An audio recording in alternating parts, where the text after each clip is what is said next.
such a wonderful opportunity for us to share with you not just the music that was composed for this instrument from the inception of it, from the invention around 1500, but not just the instrument that came to be around the turn of the 16th century, but also music publishing, music printing. Petrucci, the pieces we just played, there were frottole, which are prototypes of, it was a prototype of the madrigal. And we'll play some from the next generation that sound more like madrigals you may be familiar with. But these instruments are a little bit different than the ones that you may be used to.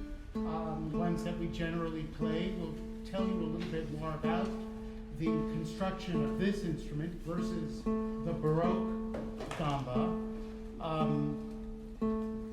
The next set will be pieces for solo lute, also published by Petrucci, printed by Petrucci, from around the same era. So the viols and the lute were a perfect combination. And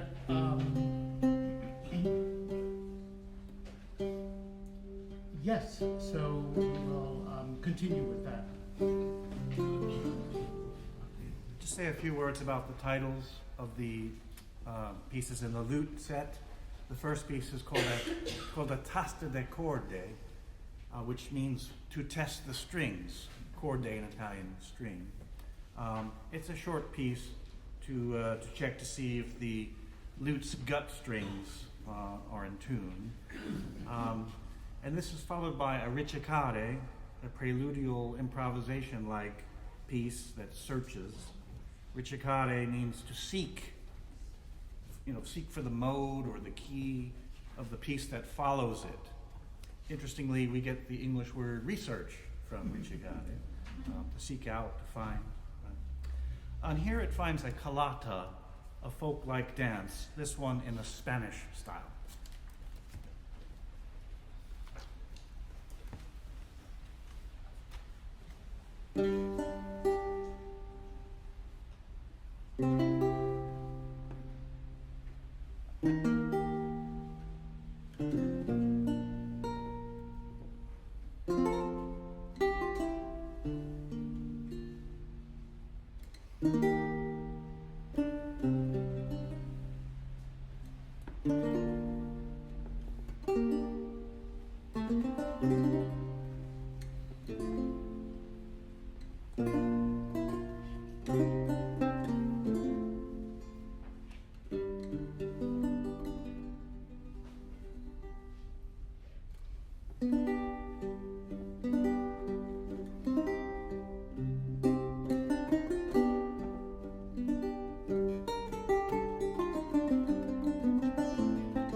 we're so grateful to Kenneth Bay, who's here tonight, and he will say a few words about the instruments that he's loaned us for this performance. These are reproductions of 16th century Italian instruments. So these are instruments that are copies of instruments dating from the mid-16th century from Italy, northern Italy. And what we have here is a bass from after Johannes Marcus of Bologna, around 1550. And here's Michele Zanetto from Brescia, also from the mid-16th century. And then a smaller version of the bass is a conjectural treble here. And then this was just made about 1 year ago in Scotland by Richard Jones, and it's very different looking in appearance. It's more angular, and this is a copy of the earliest surviving instrument in a museum from 1540 in the Vienna Kunsthistorisch. And in fact, just look at it a second. If you are used to seeing viols, it's very wide at the bottom here, and instead of having curvature that goes like this, it's just straight across. It's just bent over, and it has struts inside it, bars, which are very similar to the barring inside a lute. So there's a huge similarity. And they have wide necks, fat necks, all gut strings, and the bows have, the tension is all held by the frog. So when you see them holding the bow on the outside, all the tension is just held by the frog. It's not, unlike Baroque bows, it's not tensed up by the finger pressure. So it gets a different sound. Thank you, Kenneth. This next set of pieces are also ricercare, and they're from a collection that was published the same year this viol is from, 1540, Musica Nova, and it represents an advance in musical compositions, free polyphony. This was going to be the future of music. And the composers that are featured are Venetian, like Giulio Segni da Modena. He was organist at San Marco in Venice. Parabosco, the last piece, is based on Da Pacem Domine chant, which I will sing. Beverly will be playing the chant in a cantus firmus line, so that ricercare is it will be heard throughout the piece.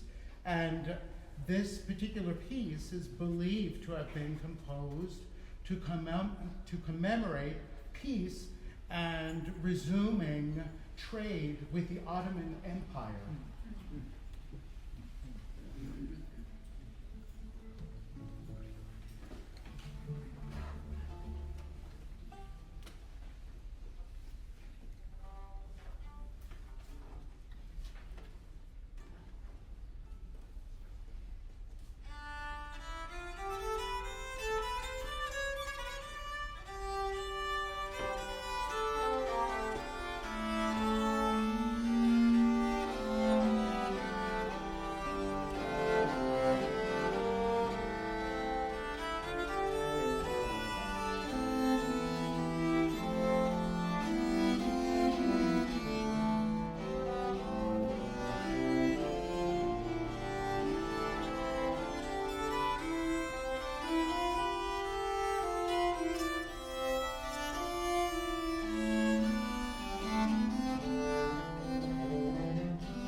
Da pacem Domine in diebus nostris, quia non est alius,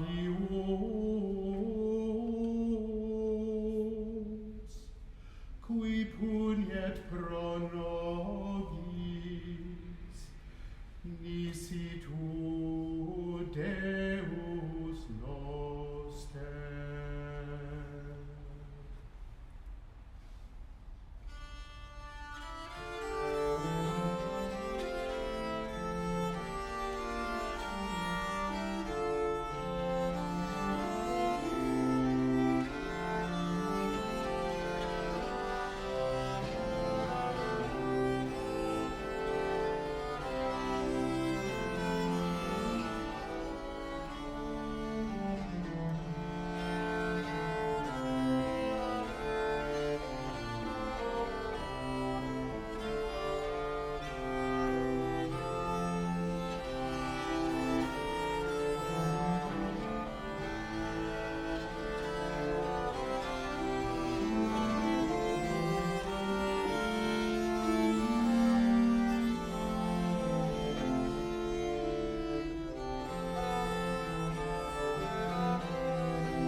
So we're now moving into the next generation in the development of the madrigal.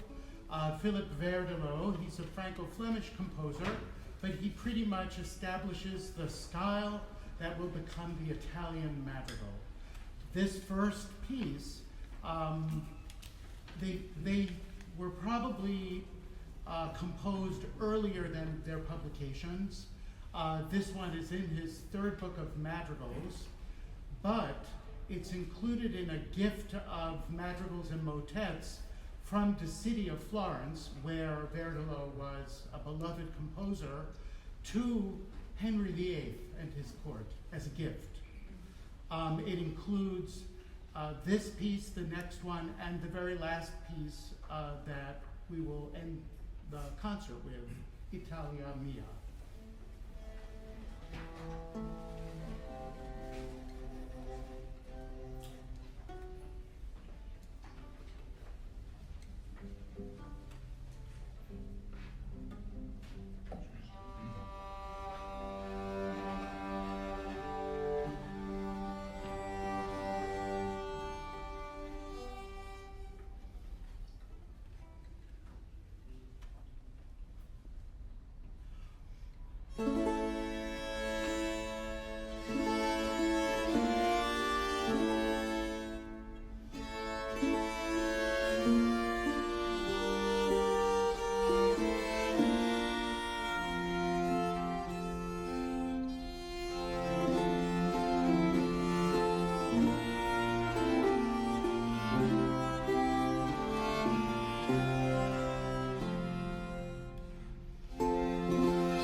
next set includes dances. I want to say a word about the pieces that you notice have text to them.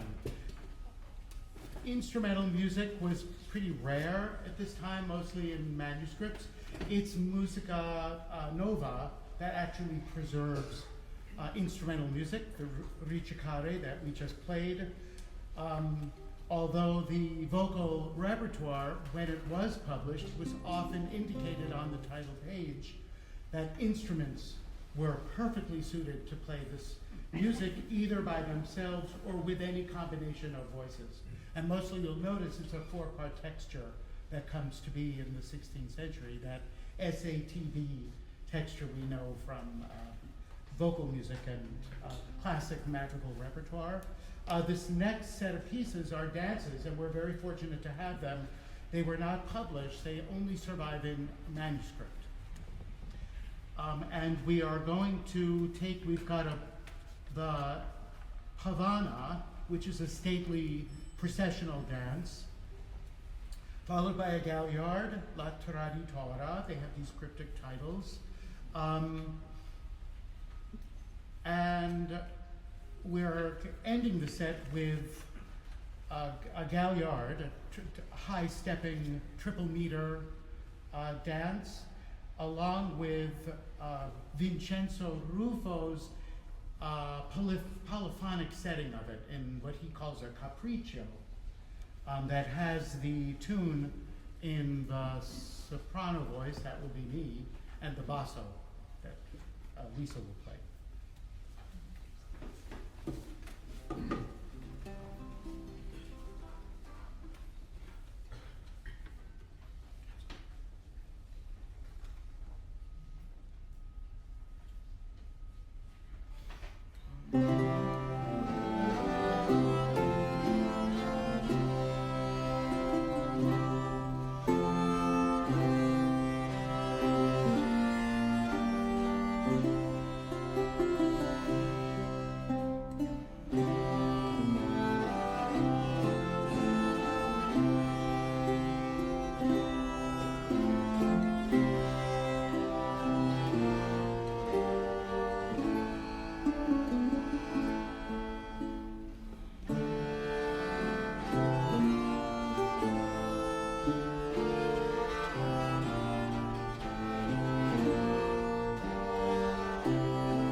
Just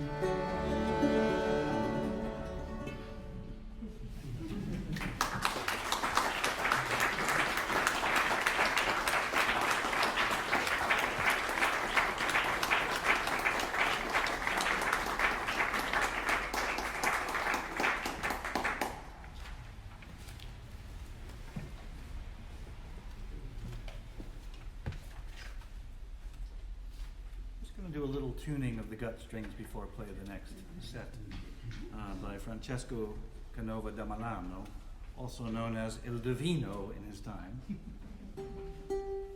He shared that epithet with Michelangelo.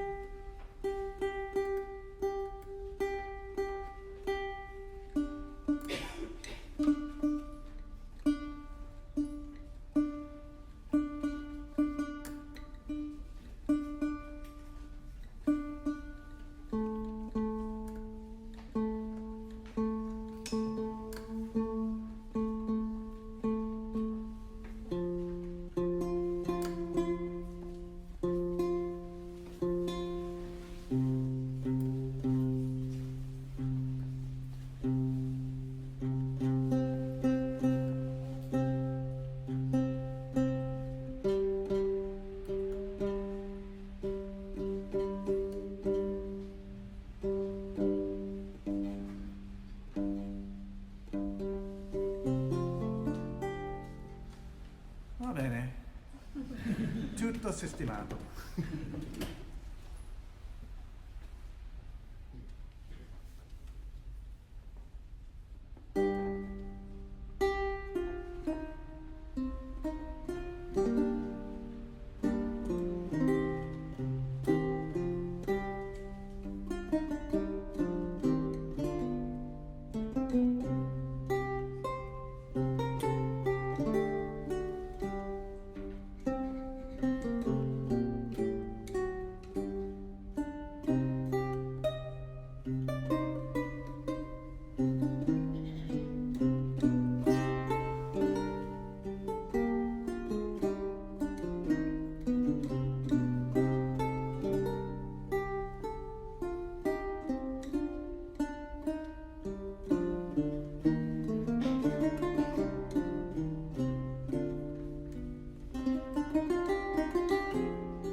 gut strings are an extraordinary, the sound of them, as you can hear, a very silken, plangent sound, both on the lute, plucked, and with the bow.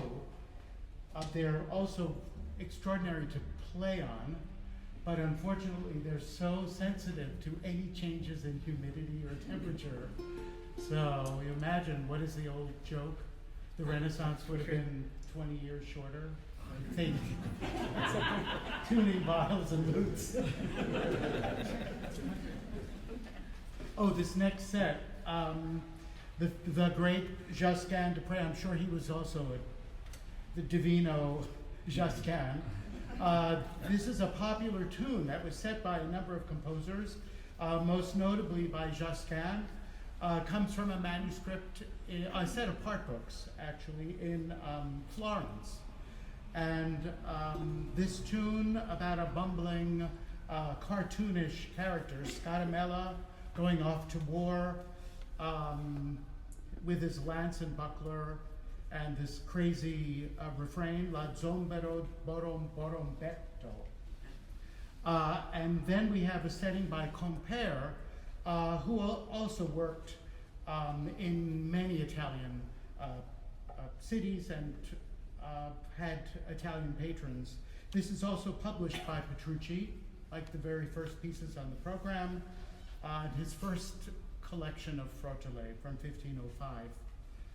And we're following that with a very beautiful, it's in Petrucci's collection of frottole, but it is, you could say aloud, it's a prayer. It's a very beautiful devotional song. This is Psalm 31. And we follow that with a piece by Isaac. These are all foreigners in Italy, working in Italy, Franco-Flemish composers. This one is identified with Lorenzo de' Medici. It's from the late 15th century and may have been performed in a carnival, but it is a battle to commemorate, in music, to commemorate the battle between Genoa and Florence. So, in which Florence was the victor, obviously.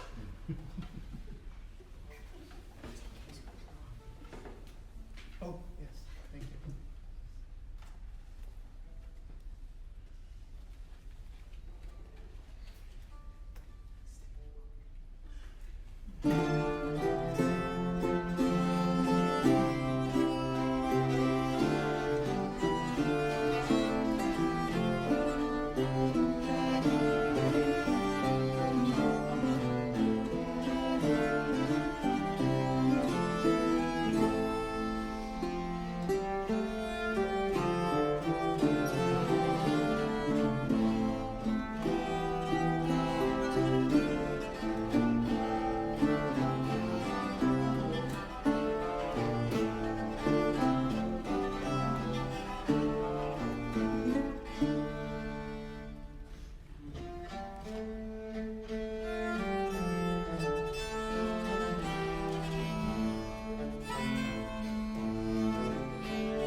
is one of the most beautiful favorite madrigals of the early Renaissance by Verdolo, Italia Mia, where we take the name for this program. He is setting a text by Petrarch. And in this poem, he bitterly laments the folly of war and ends with an appeal for truth and peace. How timely is that?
to open this up to any questions, any thoughts you might have about the music, questions about the instruments, anything. Yes? Where are the sound posts? Sound post. So how many of you are familiar with modern string instruments? The sound post was an musical advancement that allowed for more projection. All the modern string instruments have them. Baroque viols have them. One of our instruments has one. The rest of them, what they were interested in, spaces very much like this, small salons, libraries, so you get a more intimate sound. It's not about projection. Whose is it? Oh,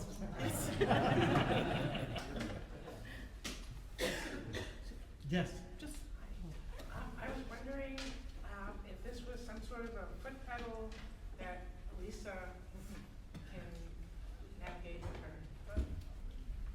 We'll talk about that later. Let's talk about 16th century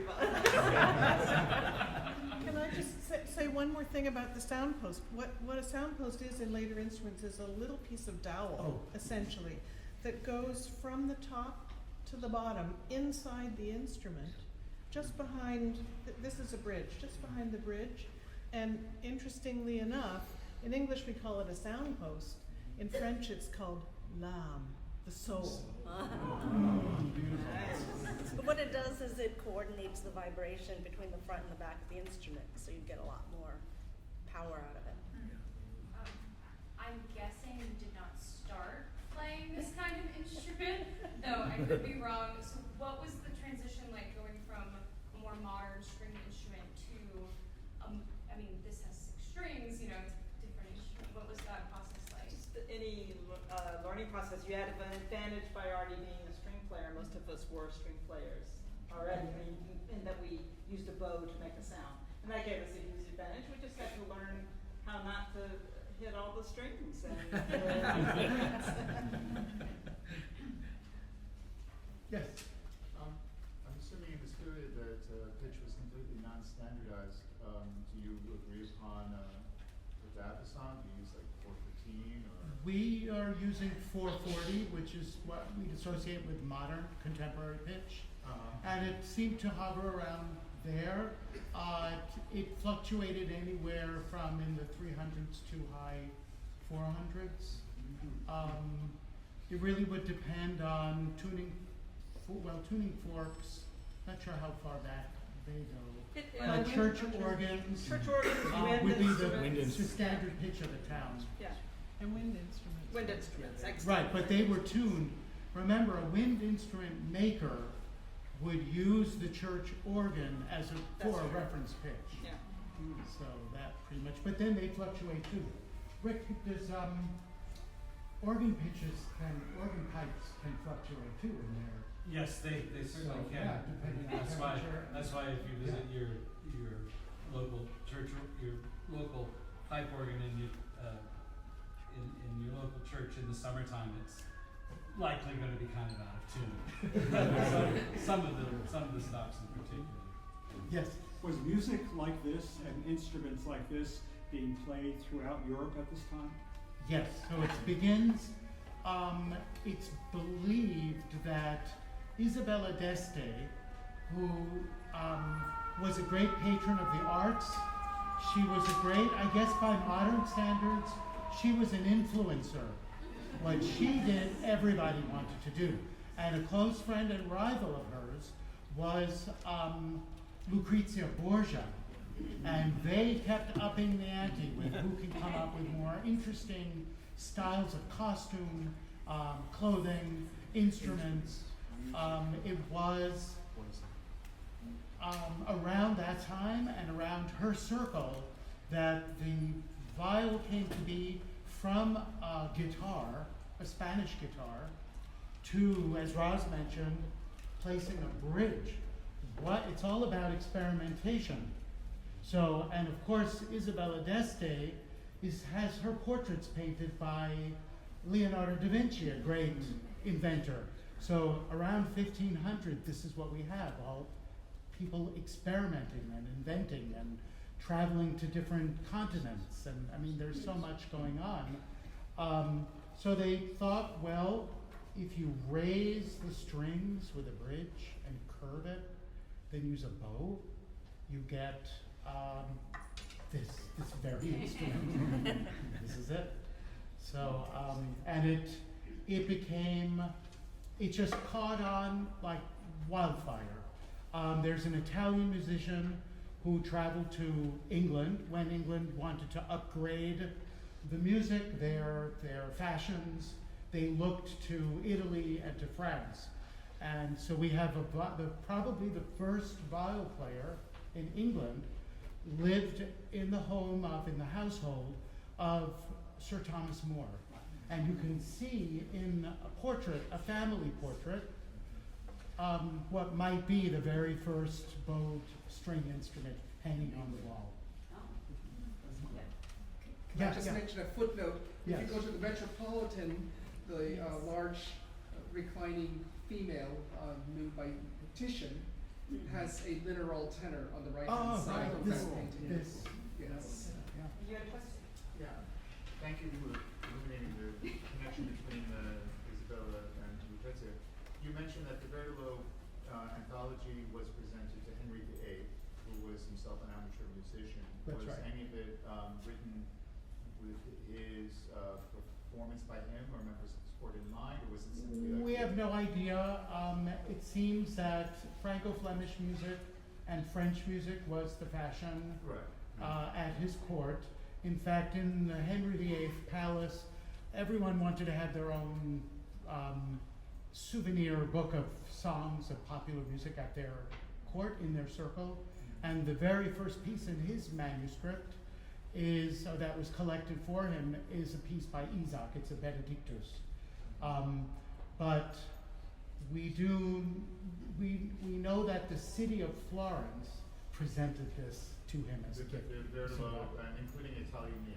Including Italia Mia, many motets, So, madrigals. So we know that there is that dissemination of Right. music, and Italian music was presented. I mean, it was a state gift. right. So it may be like many state gifts where they end up in a treasury someplace. But the music books were most likely referred to and I'm wondering if there's utilized. I mean, he had his courtiers, translate Petrarch and so on. Right, So right. I'm wondering if there's some there like, has to be, there must be. specific connection. Yeah. Thank you. Thank you all. Thank you all.